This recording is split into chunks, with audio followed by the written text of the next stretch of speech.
الله أكبر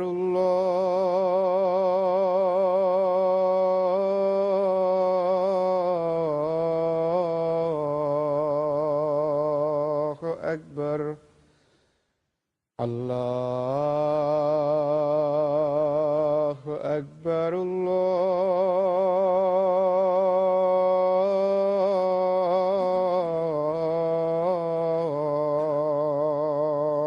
أكبر. أشهد أن لا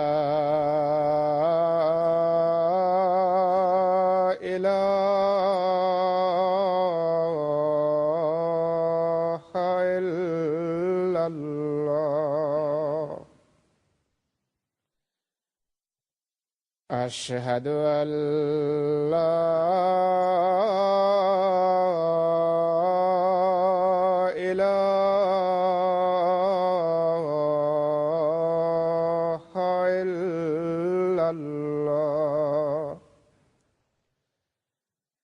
أشهد أن محمدًا رسول الله.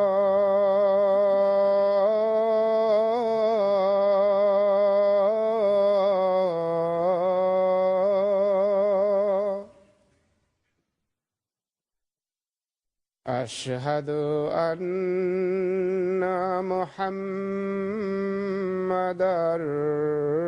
رسول الله.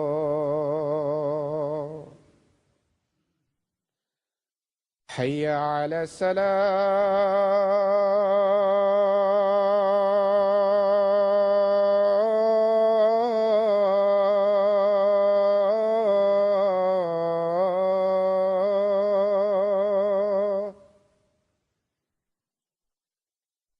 حي على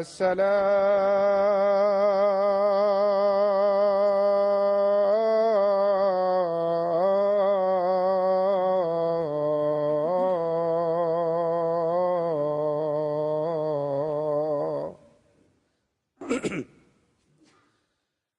حي على الفلاح.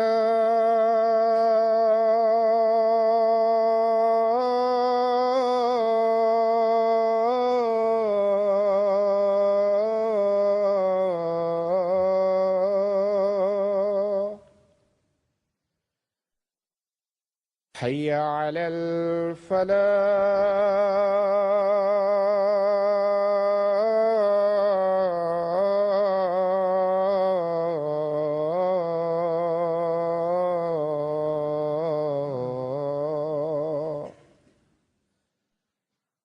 الله أكبر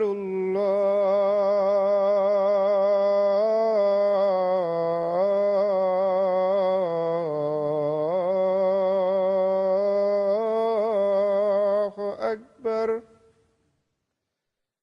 لا إله إلا الله.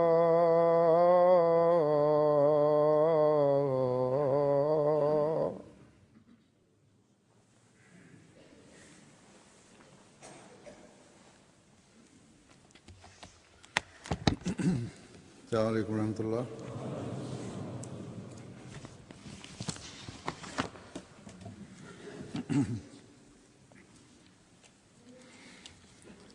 أشهد أن لا إله إلا الله وحده لا شريك له وأشهد أن محمدًا عبده ورسوله. أما بعد فأعوذ بالله من الشيطان الرجيم. بسم الله الرحمن الرحيم. الحمد لله رب العالمين الرحمن الرحيم مالك يوم الدين إياك نعبد وإياك نستعين اهدنا الصراط المستقيم صراط الذين أنعمت عليهم غير المغضوب عليهم ولا الضالين. يا أيها الذين آمنوا كتب عليكم الصيام كما كتب على الذين من قبلكم لعلكم تتقون. इस आयत का तर्जुमा है कि वो लोगों जो ईमान लाए तुम पर रोज़े उसी तरह फ़र्ज़ कर दिए गए हैं जिस तरह तुमसे पहले लोगों पर फ़र्ज़ किए गए थे ताकि तुम तकवा इख्तियार करो. இவ்வசனத்தின் பொருள், நம்பிக்கை கொண்டவர்களே, உங்கள் முன்னோருக்கு நோன்பு கடமையாக்கப்பட்டது போன்று உங்களுக்கும் அது கடமையாக்கப்பட்டுள்ளது. இதனால் நீங்கள் இறை அச்சமுள்ளவர்களாகலாம். இங்கு அல்லாஹ்வின் அருளால் நேற்று முதல் ரமலான் ஆரம்பித்துள்ளது.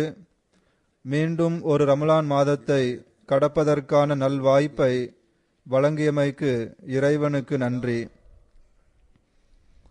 நான் ஓதிய வசனத்தில் இறைவன் ஒரு மூமினுக்கு நோன்பின் முக்கியத்துவம் மற்றும் கடமையின் பக்கம் கவனமூட்டியுள்ளான். அத்துடன் உங்களுக்கு முன்னால் வாழ்ந்த நபிமார்களின் சமுதாயத்தின் மீதும் நோன்பு கடமையாக்கப்பட்டிருந்தது என்றும் கூறுகின்றான். ஈமானில் வளர்ச்சி பெறுவதற்கு நோன்பு மிகவும் அவசியமாகும். ஆன்மீகத்தில் வளர்ச்சி பெறுவதற்கும் நோன்பு மிகவும் அவசியமாகும். இன்றும் நாம் பார்க்கிறோம், பல்வேறு மதங்களில் இப்போது நோன்பு அந்த நபிமார்களின் காலத்தில் இருந்தது போன்றே அதே வடிவில் உள்ளதா, அல்லது காலத்துடன் சேர்ந்து நோன்பின் நிலையும் அதன் வடிவமும் மாறிவிட்டதா? எப்படி இருப்பினும் ஏதாவது ஒரு நிலையில் ஏதாவது ஒரு வடிவில் நோன்பின் சிந்தனை எல்லா இடங்களிலும் காணப்படுகிறது. ஹஸ்ரத் மூசா அலைஹிஸ்ஸலாம் அவர்களின் நோன்பு பற்றிய செய்தியும் கிடைக்கின்றன. ஹஸ்ரத் தாவூத் அலைஹிஸ்ஸலாம் அவர்களின் நோன்பின் செய்திகளும் நமக்கு கிடைக்கின்றன. இந்துக்கள் மத்தியிலும் நோன்பு பற்றிய நம்பிக்கை காணப்படுகிறது. நெருப்பில் வெந்த பொருட்களை சாப்பிடுவதிலிருந்து விலகி இருப்பது ஆயினும் அதுவும் அவர்களின் மத்தியில் நோன்பாகும். கிறிஸ்தவ மதத்திலும் நோன்பின் நம்பிக்கை காணப்படுகிறது. கிறிஸ்தவர்களில் சில பிரிவினர் இறைச்சி சாப்பிடாமல் இருக்கும் நோன்பு நோக்கின்றார்கள்.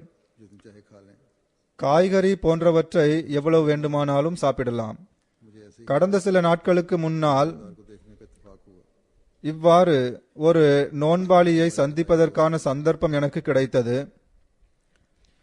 நமது ஒரு கிறிஸ்தவ நண்பர் உள்ளார். அவரது பெயரை நான் கூற மாட்டேன். அவருடைய நாட்டை குறிப்பிட வேண்டிய தேவையும் இல்லை. அந்த நண்பர் ஒரு விருந்தில் எனக்கு பக்கத்தில் உட்கார்ந்திருந்தார். சாப்பிடுவதற்கு உணவு தட்டு அவருக்கு வைக்கப்படவில்லை. எல்லாருக்கும் தட்டில் உணவு வைத்து விளம்பிக் கொண்டிருந்தார்கள். நான் அவரிடம், நீங்கள் சாப்பிட மாட்டீர்களா என்று கேட்டேன். அதற்கு அவர், நான் நோன்பு வைத்திருக்கிறேன் என்று கூறினார். நான் அவரது நோன்பிற்கு மரியாதை கொடுத்து அமைதியாகிவிட்டேன். இவர் ஒரு உலகவாதி, அரசியல்வாதி ஆவார்.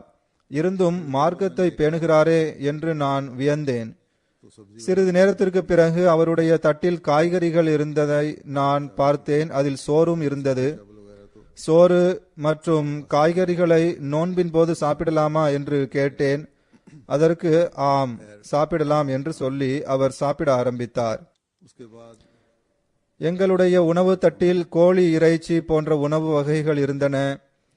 நாங்கள் சாப்பிட ஆரம்பித்தோம். சிறிது நேரத்திற்கு பிறகு நான் அவருடைய உணவு தட்டை பார்த்தேன். அதிலும் இறைச்சி இருந்தது. நோன்பில் கோழி இறைச்சி போன்ற உணவு வகைகளை சாப்பிடுவதற்கு அனுமதி உள்ளதா என்று கேட்டேன்.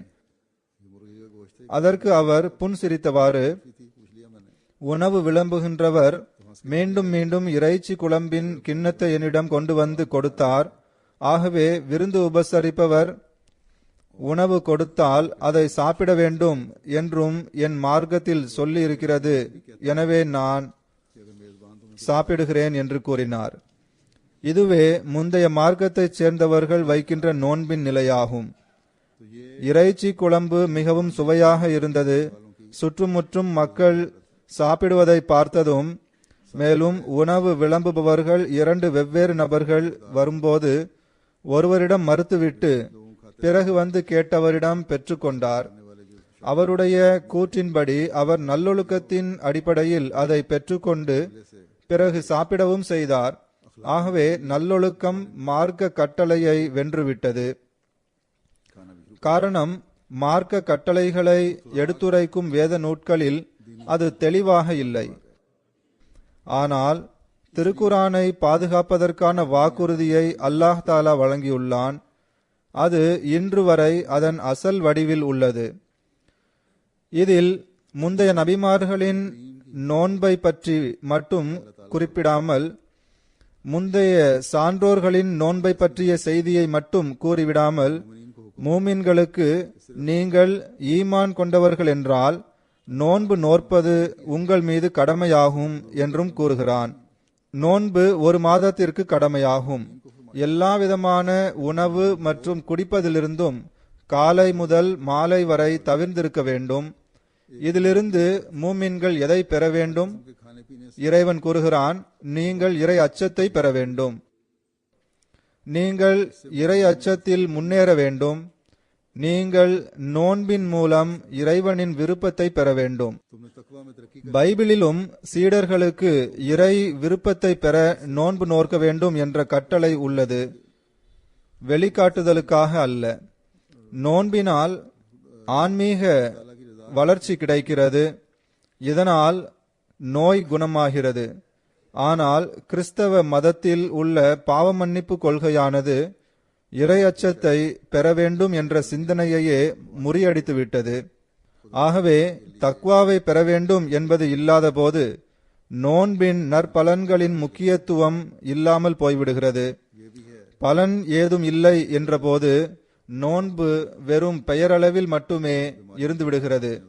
இதனால் சமைக்காத காய்கறிகளில் இருந்து சமைத்த காய்கறி, பின்னர் இறைச்சியை சாப்பிடுவது என்று எல்லாவற்றின் பக்கமும் கை நீண்டு விடுகிறது.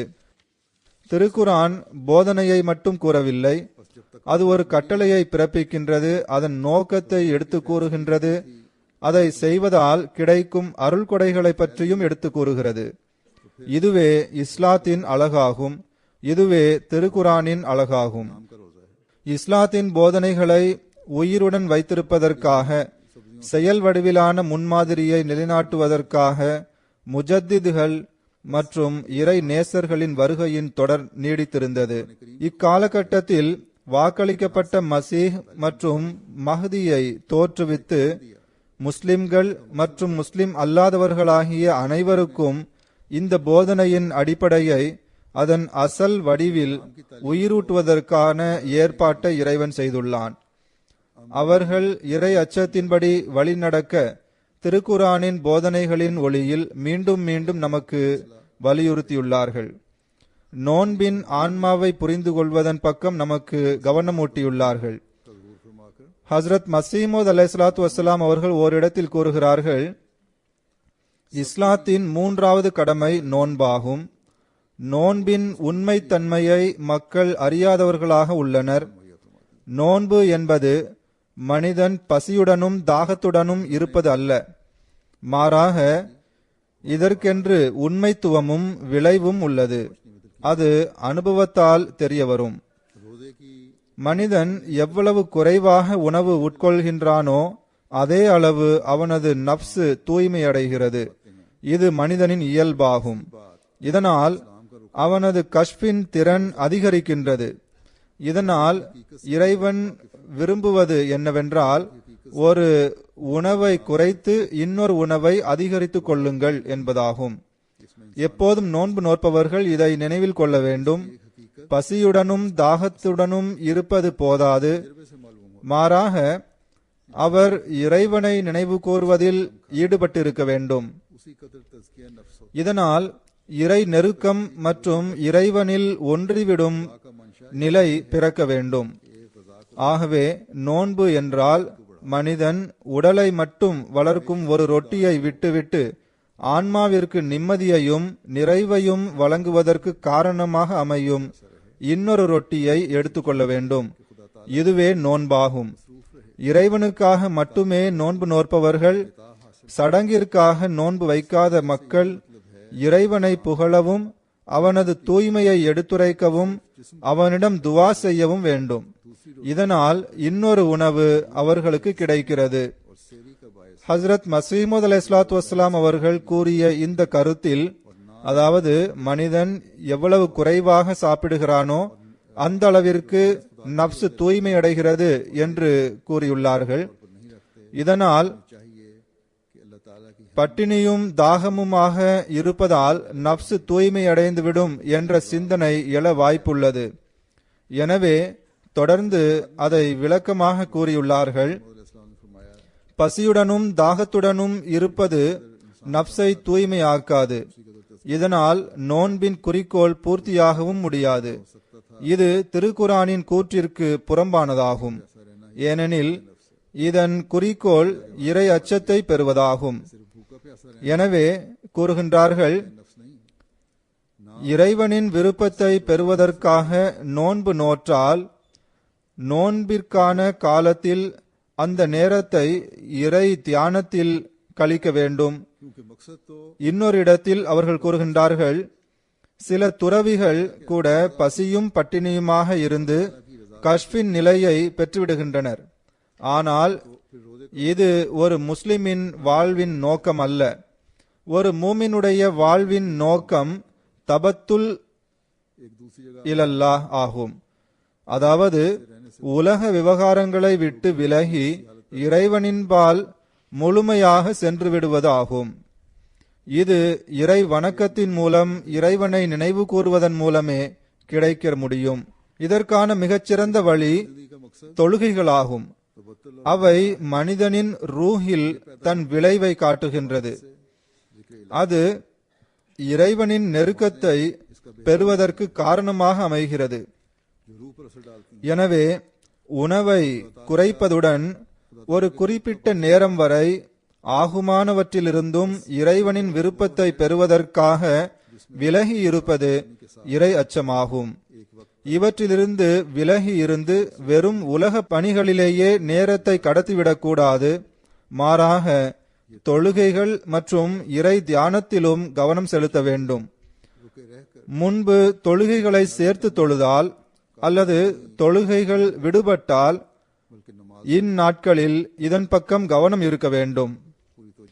தொழுகையும் இறைவனை நினைவு கூறுவதும் ஆகிய காரியங்கள் மற்ற எல்லா காரியங்களை விடவும் முதன்மையாக இருக்க வேண்டும். ஹஸ்ரத் மசீமது அலைஹிஸ்ஸலாத்து வஸ்ஸலாம் அவர்கள் கூறுகின்றார்கள், அல்லாஹ்வை புகழ்வதன் பக்கம் கவனம் இருக்க வேண்டும். நாம் அல்ஹம்துலில்லாஹ் என்று கூறுவது வெறும் வாயளவில் மட்டும் இருக்கக்கூடாது.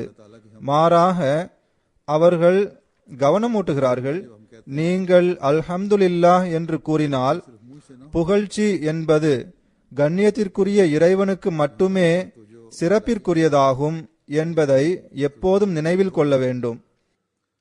அதாவது எல்லா விதமான புகழுரையும் அல்லாஹ் ஒருவனுக்கே உரியதாகும். அவன் பக்கமே புகழ் திரும்பிச் செல்கின்றது.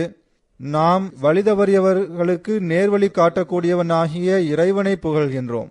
எனவே நாம் வருடம் முழுவதும் உரிய முறைப்படி அவன் பக்கம் குனியவில்லை என்றால் இந்த மாதத்தில் இதற்குரிய வழியை காட்டுவாயாக. ஏனென்றால் இதன் மூலம் நாம் வருங்காலத்தில் வழி தவறுவதை விட்டும் பாதுகாப்பாக இருக்க வேண்டும். நாங்கள் புகழின் மூலம் பலன் பெற்றவாறு அல்லாஹ் தாலாவுக்கு அஞ்சக்கூடியவர்களாக இருக்க வேண்டும். ஹஸ்ரத் மசீமது அலைஹிஸ்ஸலாத்து வஸ்ஸலாம் அவர்கள் நமக்கு இதன் பக்கமும் வழிகாட்டியுள்ளார்கள். அதாவது இறைவனை புகழும் போது எல்லா கண்ணியமும் அல்லாஹ் தாலாவின் கையில் உள்ளது என்று மனதில் கொள்ள வேண்டும். எனவே இந்த ரமலானில் நாம் இதற்காகவும் துவா செய்ய வேண்டும். அதாவது அவனது நெருக்கத்தை பெற்றுத்தரும் நன்மைகளை செய்ய இறைவன் நமக்கு நல்வாய்ப்பு நல்க வேண்டும். மேலும் உலகத்தின் கண்ணியம் மற்றும் பெருமைகளின் பக்கம் நாம் குனிபவர்களாக இருந்துவிடக்கூடாது. அல்லாஹ்வை புகழும் போது எப்போதும் நாம் அல்லாஹ்வை மட்டுமே சார்ந்திருப்போம் என்ற சிந்தனை நம்மிடம் உறுதியாக இருக்க வேண்டும். எல்லாவித உலக ஆதரவையும் நம்பக்கூடாது. பிறகு அவர்கள் கூறுகின்றார்கள், ரமலானில் அல்லாஹ் தாலாவின் தூய்மையை எடுத்துரைப்பதன் பக்கம் கவனம் செலுத்துங்கள். சுப்ஹான் அல்லாஹ் என்று கூறுவது போதுமானது அல்ல. மாறாக அல்லாஹ்வின் தூய்மையை எடுத்துரைக்கும் போது இந்த துவாவையும் செய்ய வேண்டும். மிகவும் வேதனையுடன் செய்ய வேண்டும். அதாவது அல்லாஹ் தாலா நம்மை எல்லா விதமான உலக அசுத்தங்களிலிருந்தும் தூய்மையாக்குவானாக. இந்த ரமலான் நம்மிடம் உண்மையான இறை அச்சத்தை பெற்றுத்தரக்கூடியதாக ஆக வேண்டும். பிறகு தஹ்லீல் செய்ய வேண்டும் என்று கூறியுள்ளார்கள். வணக்கத்திற்கு தகுதியான ஒரே இறைவன் அவன் மட்டுமே ஆவான் என்ற உறுதிப்பாட்டுடன் அவனிடம் துவா செய்ய வேண்டும். நம்மை ஏதாவது இழப்பிலிருந்து காப்பாற்ற முடியுமென்றால் அது இறைவனால் மட்டுமே முடியும். நமக்கு ஆதரவு ஏதும் தேவைப்பட்டால் நாம் இறைவனை மட்டுமே சார்ந்திருப்போம். மனிதனுக்கு எல்லா நேரமும் இறைவனின் ஆதரவு தேவைப்படுகிறது. எனவே அந்த உண்மையான இறைவனின் பால் எல்லா நேரமும் குனிந்திருப்பதற்கு முயற்சி செய்ய வேண்டும். ரமலானில் நோன்புடன் இந்த துவாவும் செய்ய வேண்டும். அதாவது, இறைவா, நீ எப்போதும் உனது பாதுகாவலில் எங்களை வைப்பாயாக. இறைவா, நோன்பிலிருந்து பலன் பெறக்கூடியவர்களுக்கு நீ என்னென்ன அருள் கொடைகளை வைத்துள்ளாயோ அவற்றிலிருந்து எங்களுக்கும் வழங்குவாயாக. இந்த அருள் கொடை எங்களுக்கு வாழ்நாள் முழுவதும் பலன் அளித்துக் கொண்டிருக்கும் வகையில் எங்களுக்கு நீ அதை வழங்குவாயாக. ஹஸ்ரத் மசீமது அலைஹிஸ்ஸலாத்து வஸ்ஸலாம் கூறுகின்றார்கள், நீங்கள் செய்யும் இந்த புகழ் மற்றும் துவா ஆகியவை உங்களிடம் இறைவனுடன் ஒன்றிவிடும் நிலையை உருவாக்கி விடுகிறது. தபத்துல் இலல்லாஹ் என்பதன் பொருள் மனிதன் தன்னை இறைவனின் விருப்பத்தை பெறுவதற்காக எல்லா விதமான உலக விருப்பங்களையும் விட்டு தனியாக ஆக்கிக் கொள்தல் என்பதாகும். இறைவனுடன் முழுமையாக விஸ்வாசத்தின் தொடர்பை ஏற்படுத்துதல் என்பதாகும். பிறகு ஹஸ்ரத் மசீமது அலைஹிஸ்ஸலாத்து வஸ்ஸலாம் கூறுகின்றார்கள், உலகத்தை விட்டு முற்றிலும் விலகிவிடும் நிலை ஏற்பட வேண்டும். அதாவது எல்லா விதமான உலக சுகபோகங்களை விட்டும் தன்னை விலக்கிக் கொள்ள வேண்டும். அத்துடன் அல்லாஹ் தாலாவை வணங்குவதன் பக்கம் கவனம் செலுத்த வேண்டும். இது நடந்தால் இறைவன் கூறிய அந்த குறிக்கோள் கிடைத்துவிடும். அதாவது நோன்பாளி இறை அச்சத்தை பெறக்கூடியவராக இருப்பார் என்று இறைவன் கூறியது நிறைவேறும். 2 நாட்களுக்கு முன்னால் தொடங்கி 29 அல்லது 30 நாட்கள் வரை நீடித்திருக்கும் இந்த ரமலானின் நாட்கள் நாம் இந்த நோக்கத்தை நம் கண்முன் நிறுத்தி செயல்படுபவர்களாக இருந்தால்தான் நமக்கு பலன் தரக்கூடியதாக இருக்கும். இந்த நோக்கம் மிக பெரியதாகும். இதை அடைவதற்கு மிக கடினமாக உழைக்க வேண்டியது அவசியமானதாகும். இதற்காக நோன்பிற்குரிய உரிமையை செலுத்துவதும் அவசியமாகும். அத்துடன் பிற இபாதத்துகளின் உரிமையை செலுத்துவதும் அவசியமாகும். மேலும் அல்லாஹ் தாலாவின் படைப்பினங்களுக்குரிய உரிமையை செலுத்துவதும் அவசியமாகும். ஏனென்றால் இவ்வனைத்தையும் ஒட்டுமொத்தமாகவும் சரியாகவும் கடைபிடிப்பதற்கு பெயர்தான் தக்வா ஆகும். நான் ஒரு நண்பருடைய சம்பவத்தை எடுத்து கூறினேன். முந்தைய சமுதாய மக்கள் மார்க்கத்தின்படி செயல்படுவதை விட்டுவிட்டார்கள். இறைவனால் விதிக்கப்பட்ட விதிமுறைகள் இறைவனின் விருப்பத்தை பெறுவதற்காக இருந்தன. அவற்றை விட்டுவிட்டு வெளிப்படையான உலக ஒழுக்கங்களுக்கு முக்கியத்துவம் அளித்து நோன்பு எந்த நிலையில் அவர்கள் மீது கடமையாக்கப்பட்டதோ அல்லது எந்த கடமையுணர்ச்சியுடன் அல்லது நோன்பு நோற்பதற்கான வழிமுறை எந்த வடிவில் அவர்களுக்கு கிடைத்ததோ அதன் அடிப்படையை அவர்கள் கைவிட்டு விட்டார்கள். நோன்பு ஒரு இறை வணக்கமாகும். அதன் குறிக்கோள் இறை அச்சத்தில் முன்னேறுதல் மற்றும் இறை நேசத்தை பெறுவதாகும். அதை அவர்கள் போக்கிவிட்டார்கள். நாம் நுட்பமான பார்வையை கொண்டு பார்த்தால் இதுவும் ஒரு வகையில் ஷிர்க் ஆகும். வெளிப்படையான உலக நல்லொழுக்கத்தின் பெயரால் விருந்து உபசரிப்பவருக்காக இறைவனின் கட்டளையை முறிப்பது அல்லது புறக்கணிப்பது, இறைவனுக்கு எதிரில் எந்த ஒரு பொருளுக்கு முக்கியத்துவம் கொடுத்தாலும் அதனால் மெல்ல மெல்ல இறைவனை விட்டு மனிதன் விலகி விடுகின்றான். பிறகு ஷிர்க் வெற்றி பெற்று விடுகிறது. எனவே இறைவன் கூறுகின்றான், உங்களுக்கு முன்னால் இருந்த சமுதாயத்திற்கும் நோன்பு கடமையாக்கப்பட்டிருந்தது. உங்களுக்காக மட்டும் இடப்பட்ட கட்டளை அல்ல. ஆனால் மார்க்கத்தை விட்டு முந்தைய சமுதாயங்கள் விலகிச் சென்றன. அல்லாஹ்வின் கட்டளையின் அடிப்படை குறிக்கோளை மறந்துவிட்டனர். வெறும் வெளிக்காட்டுதல் மட்டுமே எஞ்சி இருந்தது. இந்த உதாரணத்தின் மூலம் முஸ்லிம்களுக்கு ஒரு பாடம் கற்பிக்கப்பட்டுள்ளது. நோன்பின் ரூஹை புரிந்து கொள்ளவும் இறைவனின் நெருக்கத்தின் பக்கம் முன்னேறவும் நோன்புகளில் இறைவனை புகழ்வது மற்றும் இறை தியானத்தின் பக்கம் கவனம் செலுத்தவும் மற்றும் தொழுகைகளை பாதுகாப்பதன் பக்கம் கவனம் செலுத்துதல் ஆகியவற்றை செய்வதற்கு பதிலாக வெறும் நோன்பு வைப்பதுடன் பெருமை கொள்ளும் முஸ்லிம்களின் நோன்பு முந்தைய சமுதாய மக்களின் நோன்பை போன்றதாகிவிடும். இறை அச்சம் குறிக்கோளாக இல்லை என்றால் உங்களின் நிலையும் அவ்வாறே ஆகிவிடும். சில பெயர்தாங்கிய ஆலிம்கள் கடமையான நோன்பை தவிர சில நஃபிலான நோன்புகளையும் நோர்க்கின்றனர். அதையும் வெளியே சொல்லி காட்டுகின்றனர். பொதுவாக நஃபில்கள் மறைவாக செய்ய வேண்டிய இறை வணக்கங்களாகும். இவ்வாறான மக்களை குறித்து ஹசரத் மசீமது அலைஹிஸ்ஸலாத்து வஸ்ஸலாம் அவர்களும் கூறியுள்ளார்கள்.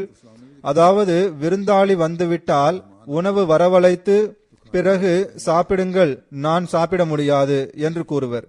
அல்லது சாப்பாட்டு வேளையில் யாரிடமாவது சென்று விடுவார்கள். அங்கே விருந்து உபசரிப்பு செய்யப்பட்டால் இல்லை இல்லை, நான் சாப்பிடவோ குடிக்கவோ முடியாது, எனக்கு சில நிர்பந்தம் உள்ளது என்று கூறி மறைமுகமான வார்த்தைகளால் தாம் நோன்பு வைத்திருப்பதை வெளிப்படுத்தி காட்டுவது அவர்களின் நோக்கமாக இருக்கும். பிறகு இவ்வாறான நோன்பாளிகள் ரமலானிலும் உள்ளார்கள்.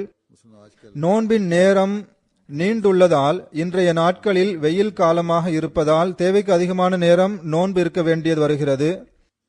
இங்கு தேவைக்கு அதிகமான நோன்பின் நேரம் நீளவில்லை, மாறாக தேவைக்கு அதிகமாக அதை வெளிப்படுத்தி காட்டுகின்றனர். பிறகு தம் பெருமையை எடுத்துரைப்பதற்காக சஹர் நேர சாப்பாடு மற்றும் நோன்பு திறந்த பின் சாப்பிடுவது அதற்குரிய அளவை எடுத்துரைக்க ஆரம்பித்து விடுகிறார்கள். நான் கொஞ்சமாகத்தான் சாப்பிடுகிறேன், மிகவும் குறைந்த அளவு சாப்பிட்டு நான் நோன்பு நோக்கிறேன். அதே போன்று நோன்பு திறப்பதற்கும் நான் மிகவும் குறைவாகத்தான் சாப்பிடுகிறேன் என்று கூறுவார்கள்.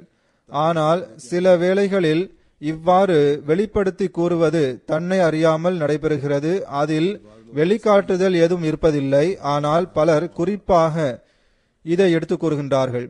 இதனால் அவர்கள் நோன்பிற்கு கொடுக்கும் முக்கியத்துவம், அவர்கள் குறைவாக சாப்பிடுவதும் ஆகிய செயல்கள் பிறரிடம் மதிப்பை பெற வேண்டும் என்பதற்காக எடுத்து கூறுவார்கள். இன்றும் அஹ்மதி அல்லாத சில பெயர் தாங்கிய ஆலிம்கள் மார்க்கத்தின் மீது கொண்ட கவலையினால் தாம் குறைவாக சாப்பிடுவதாக சொல்லி காட்டுகின்றனர். அஹ்மதி அல்லாத ஒரு நண்பர் ஒரு ஆலிமின் சம்பவத்தை ஒரு முறை எடுத்து கூறினார். அதாவது ஒரு ஆலிம் இருந்தார். அவர் பெரிய சொற்பொழிவாளராவார்.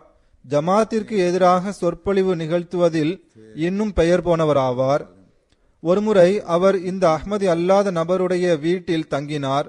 ஜமாத்தை சேராத அந்த நபர் இந்த ஆலிமின் முரீதாக இருந்தார். மிகவும் மரியாதையுடன் விருந்து உபசரித்தார். கோழி இறைச்சியை பொரித்து காலையிலும் உணவு கொடுத்தார். அந்த ஆலிம் காலையிலேயே 3 கோழியை சாப்பிட்டு விட்டார். இந்த ஆலிம்கள் சாப்பாட்டு பிரியர்களாவார்கள். சாப்பாடு முடிந்ததும் மாநாடு நடைபெற்றது. மாநாட்டில் இந்த ஆலிமுடைய சொற்பொழிவு வைக்கப்பட்டிருந்தது. அங்கு சென்றதும் கூட்டத்தின் கவனத்தை ஈர்ப்பதற்காக சொற்பொழிவை தொடங்கும் போது இந்த மார்க்கத்தின் தொண்டன் என்று ஆரம்பித்தார். இவர் செய்யது வம்சத்தை சேர்ந்தவராவார். அவர் கூறினார், ரசூலின் பேரனாகிய என்னுடைய வாயில் காலையிலிருந்து ஒரு சோறு பருக்கை கூட இறங்கவில்லை என்றார். அஹ்மதி அல்லாத அந்த நபர் கூறுகிறார், என்னுடைய வீட்டில்தான் இவர் 3 கோழியை விழுங்கிவிட்டு வந்திருக்கிறார். இப்போது என் முன்னால் வந்து இவ்வாறு கூறுகிறார் என்றார். அந்த ஆலிம் கூட உண்மையைத்தான் சொன்னார். ஏனெனில் அவர் சோறு ஒரு பருக்கை கூட சாப்பிடவில்லை, 3 கோழியைத்தான் சாப்பிட்டிருந்தார். ஆக இவ்வாறான மக்களும் முஸ்லிம்களுள் உள்ளனர். அவர்கள் மார்க்கத்திற்காக கொள்ளும் வேதனை, அவர்களின் இறை வணக்கம் மற்றும் நோன்பு ஆகியவை இறைவனின் விருப்பத்தை பெறுவதற்காக இருப்பதில்லை, மாறாக அவை காட்டுவதற்காக செய்யப்படுகின்றன. அல்லாஹ் தாலா கூறுகின்றான், உங்களுடைய ஒவ்வொரு இறை வணக்கத்தின் நோக்கமும் இறை அச்சத்தை பெறுவதற்காக இருக்க வேண்டும். உங்களுடைய இறை வணக்கங்கள் எல்லாம் வெறும் வெளி வேஷமாக இருக்குமென்றால் முந்தைய சமுதாயத்தின் மக்களுக்கும் வெளிக்காட்டுதலின் நோன்பின் மூலம் பலன் ஏதும் கிடைக்கவில்லை, இப்போதும் உங்களுக்கு கிடைக்காது. உலக மக்களை அச்சுறுத்துவதற்காக உங்களுடைய நோன்பை நீங்கள் வெளிப்படையாக ஆக்கிக் கொண்டீர்கள் என்றால் மக்கள் உங்களுடைய நோன்பை கண்டு அஞ்சிவிட்டார்கள். இதுவே உங்களுடைய கூலியாகும். இது உங்களுக்கு கிடைத்து விட்டது. அல்லாஹ்வின் பார்வையில் இதற்கு எந்த நற்கூலியும் கிடைக்காது. அல்லாஹ்விடம் உங்கள் நன்மைக்கான நற்கூலியை எதிர்பார்த்தால், நோன்பின் நற்கூலியை விரும்பினால் இது இறை அச்சம் இன்றி கிடைக்காது. இறை அச்சத்தை பற்றி யார் இறை அச்சம் உடையவர், யார் இறை அச்சம் இல்லாதவர் என்று இறைவனே தீர்மானிக்கின்றான். ஒரு மூமின் இந்த கோணத்தில் சிந்தித்தால், ரமலானை இந்த சிந்தனையுடன் கழிக்க முயற்சி செய்தால், இந்த நோன்புகள் இறைவனின் விருப்பத்தை பெறுவதற்காக இருக்கும், அதற்கான வழியாக அமையும். இந்த நோன்பு நப்சை தூய்மையாக்குவதற்காக அமையும். நோன்புகள் வருங்காலத்தில் நன்மைகள் தொடர்ந்து நீடித்திருக்கும் வழியாக அமையும். அப்படிப்பட்ட நபர் ஹஜ்ரத் ரசூலுல்லாஹி ஸல்லல்லாஹு அலைஹி வஸல்லம் அவர்கள் கூறியது போன்று, எவர் ரமலானின் நோன்பை ஈமானின் நிலையிலும் தன்னையே கணக்கிட்டவாறும் நோற்பாரோ அவரது முந்தைய பாவங்கள் எல்லாம் மன்னிக்கப்படும். இறைவன் கூறுகின்றான், நோன்பு எனக்காக வைக்கப்படுகிறது, எனவே நானே நோன்பாளியின் நற்கூலி ஆகிவிடுகிறேன். அதாவது இறைவனின் விருப்பத்தை பெறுவதற்காக நோன்பு நோக்கின்ற நோன்பாளிகளுக்கு உரிய நற்கூலி என்ன என்று இறைவனுக்கு மட்டுமே தெரியும். அதாவது அல்லாஹ் தாலா வாரி வழங்குபவனாவான். அவன் வழங்கினால் எல்லையில்லாத அருள்கொலை வழங்குகின்றான். ஆக இந்த நோன்பைத்தான் நம்மில் ஒவ்வொருவரும் நோற்பதற்கு முயற்சி செய்ய வேண்டும். ரமலானில் எல்லாரும் நோன்பு வைக்கிறார்கள், மக்கள் எல்லாரும் சஹருக்காக எழுகிறார்கள் என்று எல்லாரையும் பார்த்து நோன்பு நோற்க கூடாது. காலை முதல் மாலை வரை பட்டினியாக இருப்பது நோன்பின் குறிக்கோளாக இருக்கக்கூடாது. மாறாக இறை அச்சத்தை தேட வேண்டும், இறைவனின் விருப்பத்தை பெற வேண்டும். கேடயமாக விளங்கும் நோன்பாக அது இருக்க வேண்டும். எல்லா தீங்கிலிருந்தும் விலக்கி எல்லா நன்மைகளின் வழியையும் திறக்கும் நோன்பாக அது இருக்க வேண்டும்.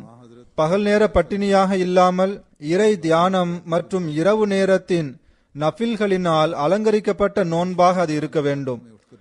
ஹஜ்ரத் ரசூலுல்லாஹி ஸல்லல்லாஹு அலைஹி வஸல்லம் அவர்கள் ரமலான் மாதத்தில் இரவு நேர நஃபில்களுக்கு மிக அதிக முக்கியத்துவம் தந்திருக்கிறார்கள்.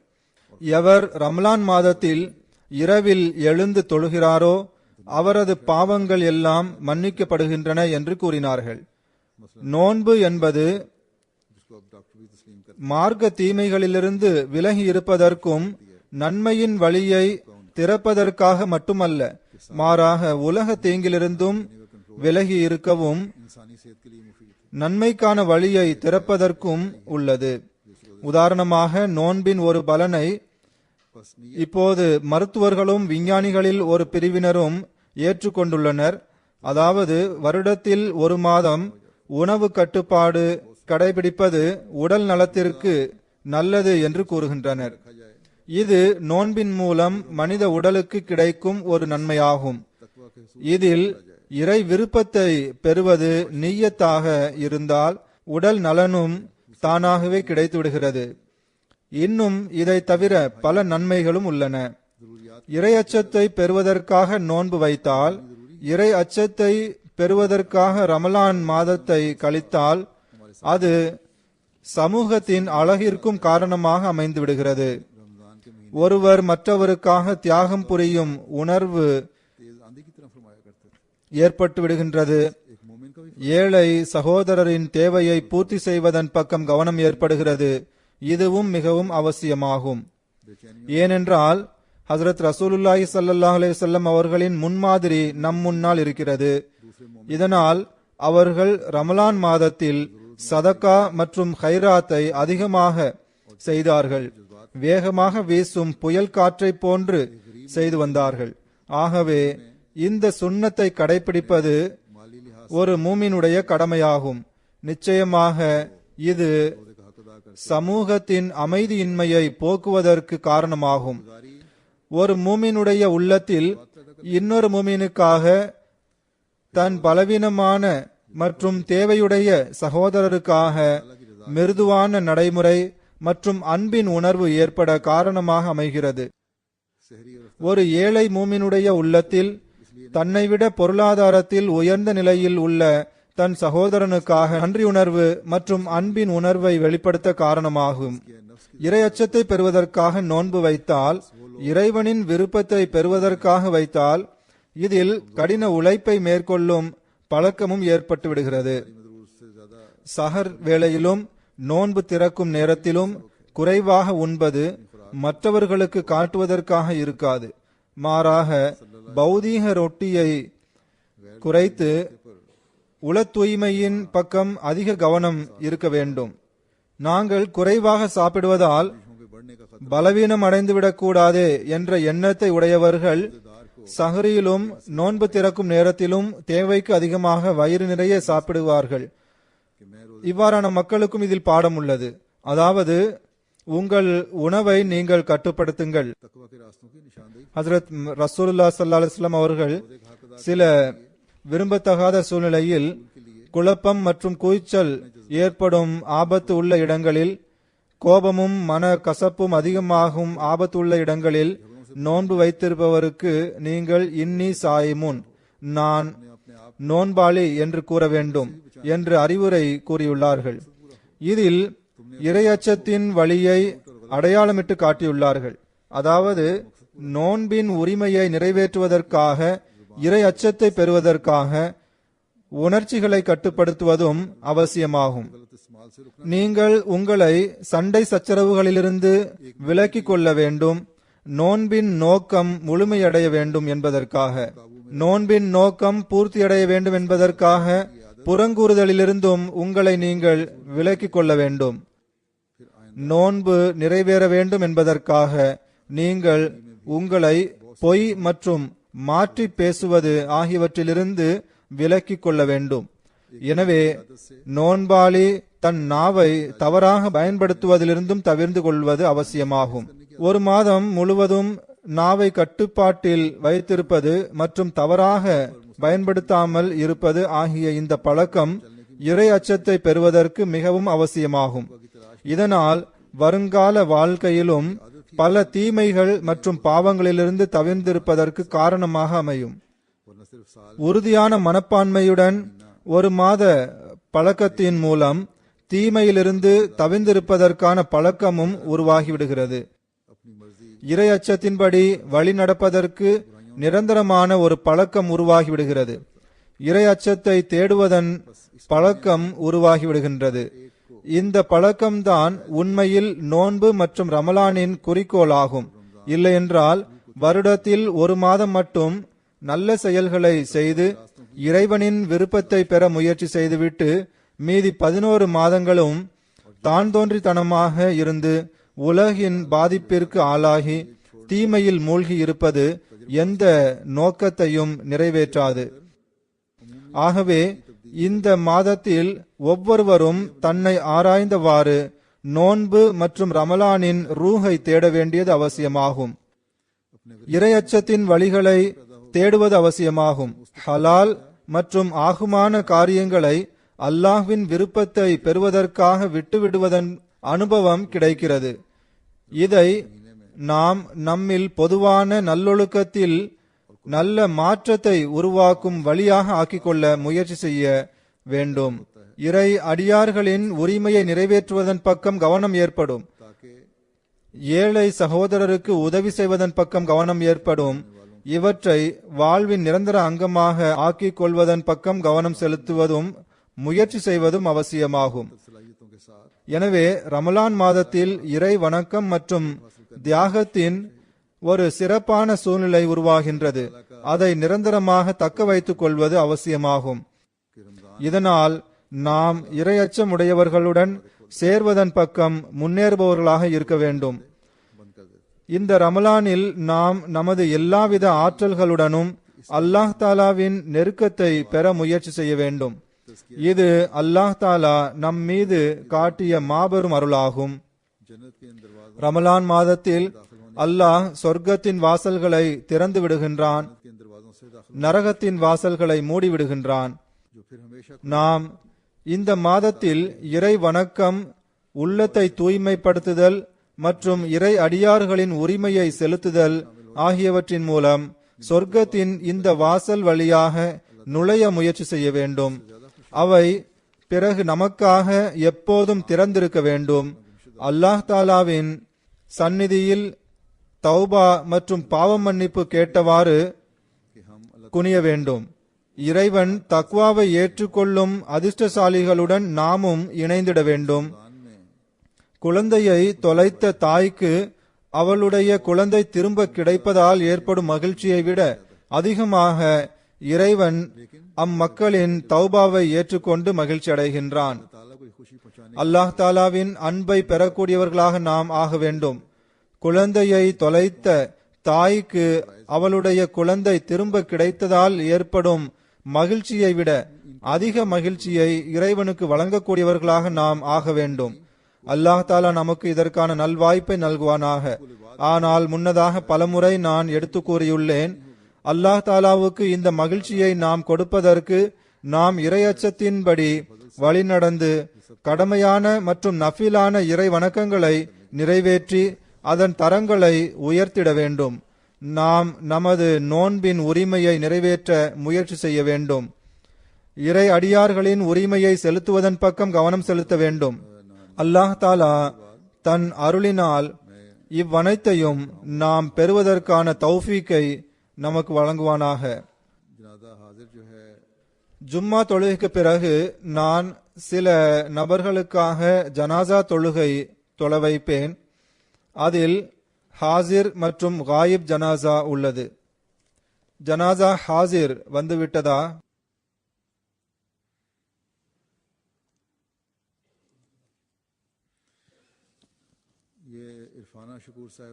இது இர்ஃபானா ஷுக்கூர் சாஹிபா உடைய ஜனாசாவாகும்.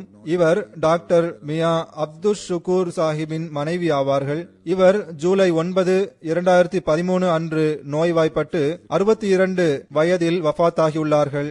இன்னா லில்லாஹி வ இன்னா இலைஹி ராஜிஊன். இவர் மதிப்பிற்குரிய ஷேக் ஜிக்காவுல்லா சாஹிபின் மகள் ஆவார்கள்.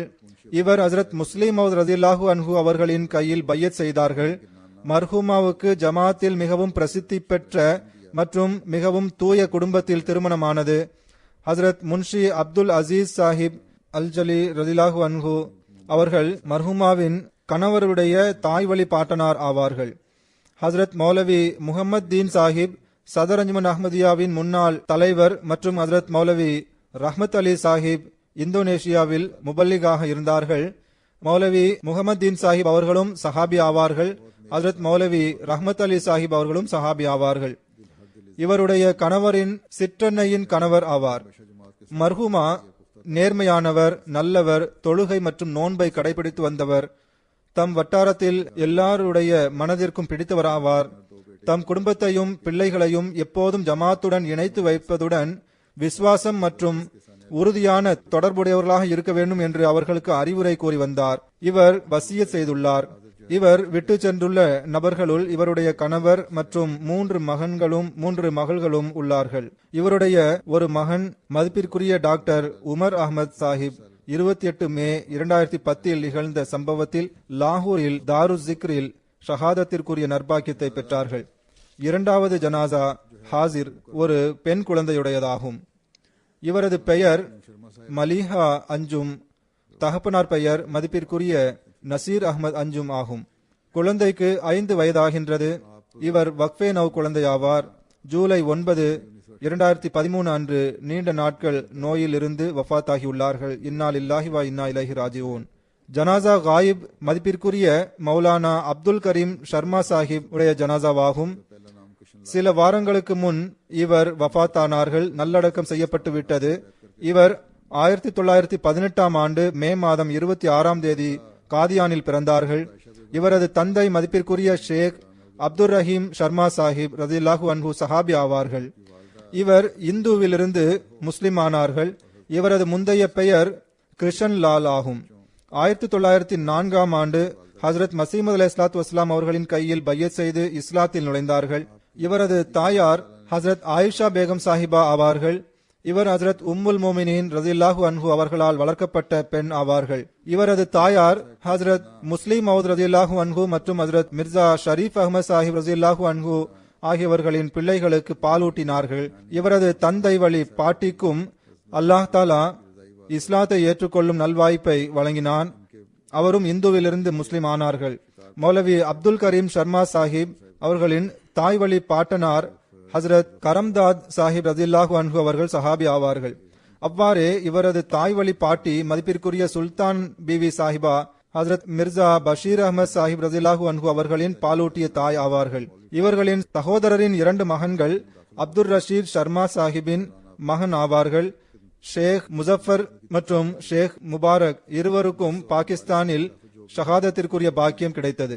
ஷர்மா சாஹிப் தொடக்க கல்வியை காதியானில் பயின்றார்கள். மௌலவி ஃபாசில் மற்றும் மெட்ரிக் முடித்தவுடன் ஜாமியா அஹ்மதியாவில் சேர்ந்தார்கள். அந்த நேரத்தில் அல் ஃபசல் பத்திரிகையில் தொண்டாற்றுவதற்கான நல்வாய்ப்பும் இவருக்கு கிடைத்தது. 1939 ஆண்டு நடந்த ஹிலாஃபத் ஜூப்லியில் ஹசரத் முஸ்லிம் ரதில்லாஹு அன்ஹு அவர்கள் அப்துல் கரீம் ஷர்மா சாஹிபையும் இன்னும் சில இளைஞர்களையும் தேர்ந்தெடுத்தார்கள். இவர்களுக்கு அஹ்மதியத்தின் கொடியை பாதுகாக்கும் நல்வாய்ப்பு கிடைத்தது. இவர் 26 வயதில் தன் வாழ்க்கையை அர்ப்பணித்தார். தொடக்கத்தில் 3-4 வருடம் பிரிட்டிஷ் ஆர்மியில் பணியாற்றினார். 2ஆம் உலகப் போருக்கு பிறகு ஹசரத் முஸ்லிம் ரதில்லாஹு அன்ஹு அவர்களின் கட்டளையின் பேரில் இவர் உடனே காதியான் வந்துவிட்டார். பிறகு ஆப்பிரிக்கா செல்வதற்கு தயாரானார். ஜனவரி 1948 5 முபல்லிகள் கொண்ட குழுவுடன் சேர்ந்து கிழக்கு ஆப்பிரிக்கா சென்றார். மொத்தம் 29 ஆண்டு காலம் அங்கு தொண்டாற்றுவதற்கான வாய்ப்பு கிடைத்தது. 1961 கிழக்கு ஆப்பிரிக்கா 3 நாடுகளாக பிரிந்தது. அதன் பிறகு இவர் யுகாண்டாவின் அமீராகவும் மிஷனரி இன்சார்ஜாகவும் நியமனம் செய்யப்பட்டார். இவ்வாறு 2 முறை அமீராகவும் மிஷனரி இன்சார்ஜாகவும் கென்யாவில் பணிபுரிந்தார்.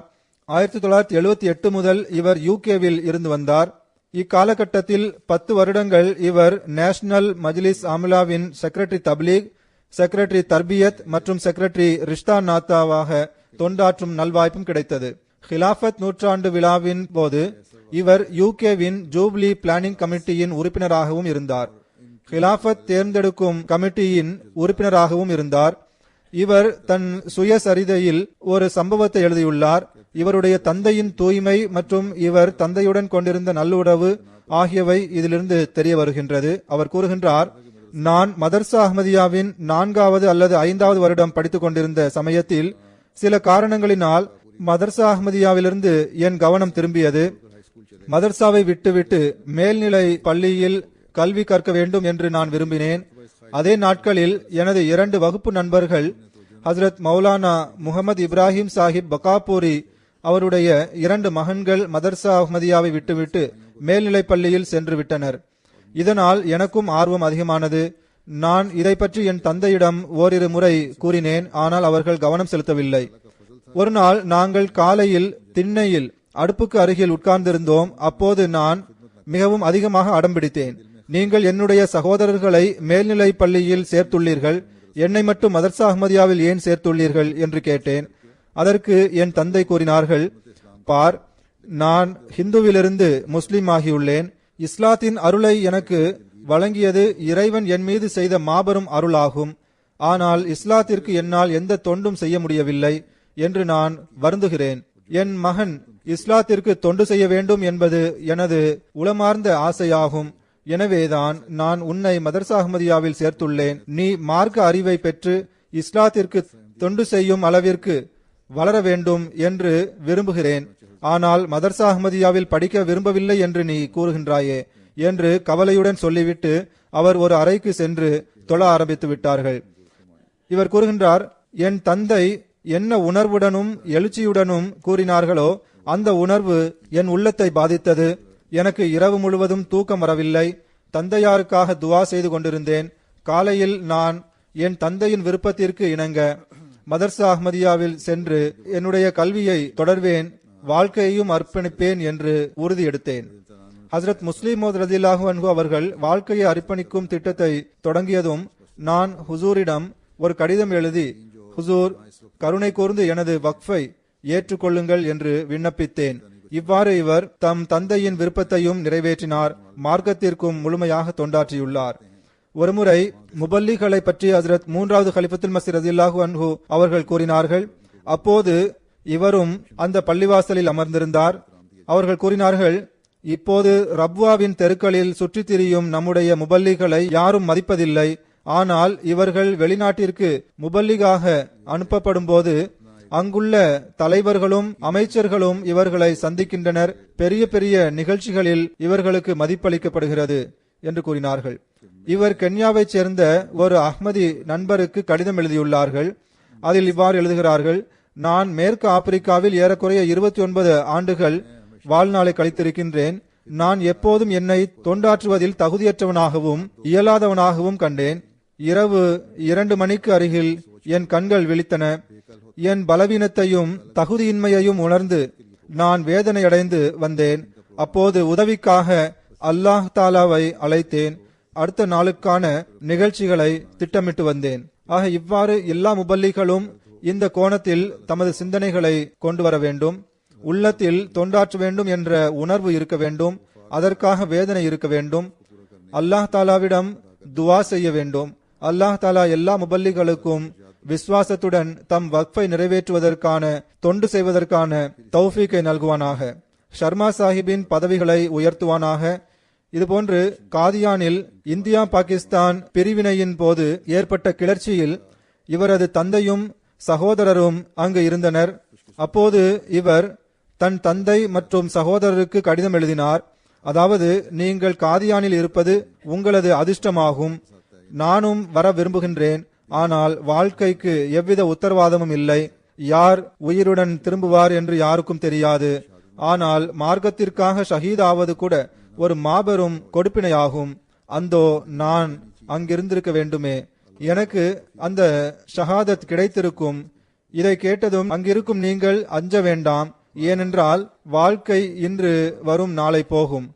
அல்லாஹ் தாலா நீங்கள் தலைமையகத்தை பாதுகாக்கும் தௌஃபீக்கை உங்களுக்கு வழங்குவானாக என்று எழுதினார். இதுவே இவர் தொண்டாற்றுவதற்காக கொண்டிருந்த உணர்ச்சியாகும். எவ்வாறு இருப்பினும் இவர் மிகவும் தூயவரும் நல்ல மனிதரும் ஆவார். இவர் நடக்கும் நிலையில் இருந்தபோது என்னை சந்திக்க தொடர்ச்சியாக வருவார். நடக்க முடியாமல் போனதும் வீல் சேரில் உட்கார்ந்து என்னை பார்ப்பார். இவர் மஸ்ஜித் ஃபசலில் ஜும்மா தொழுவார். எனவே நான் ஜும்மாவிற்கு இங்கு வருவதற்காக காரில் ஏறும்போது இவர் வீல் சேரில் உட்கார்ந்து வர முடியும் போதெல்லாம் வந்து விடுவார். அவர் என்னை பார்க்கும்போது விசுவாசம் மற்றும் அன்பு இவருடைய முகத்தில் தென்படும். என்னை சந்தித்து சலாம் கூறுவார். இவருடைய மகள் வழி பேரன் இதை குறித்து கூறுகின்றார். அதாவது இவருக்கு ஹிலாபத்துடன் மிக நெருங்கிய தொடர்பு இருந்தது. மிகவும் மதிப்பளித்து வந்தார். இவருடைய இந்த பேரன் வாழ்க்கையை அர்ப்பணித்தவர் ஆவார். இவர் முரப்பி ஆவார். ஸ்வீடனில் உள்ளார். தமது பாட்டனாரின் வழியில் சென்று தொண்டாற்றுவதற்கு இறைவன் இவருக்கும் நல்வாய்ப்பு நல்குவானாக. நான் கூறியது போன்று இன்று ஜனாசா ஹாசிரும் இருப்பதால் நான் ஜும்மாவிற்கு பிறகு பள்ளிவாசலுக்கு வெளியே சென்று ஜனாசா தொழுகை தொழ வைப்பேன். நீங்கள் இங்கு பள்ளிவாசலிலேயே சஃப்புகளை சரி செய்து கொள்ளுங்கள்.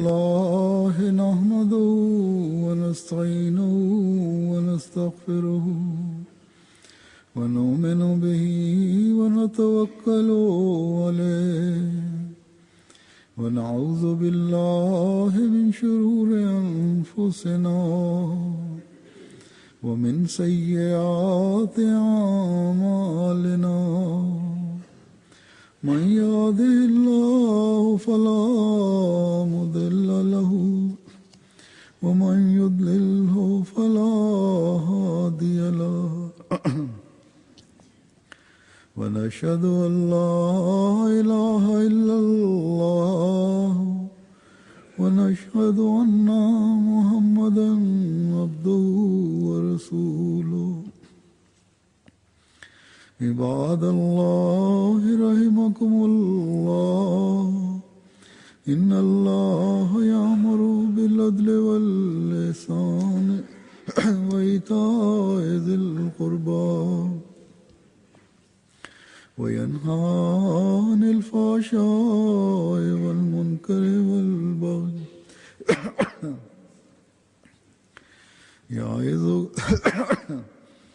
يعظكم لعلكم تذكرون اذكروا الله يذكركم وادعوه يستجب لكم ولذكر الله أكبر.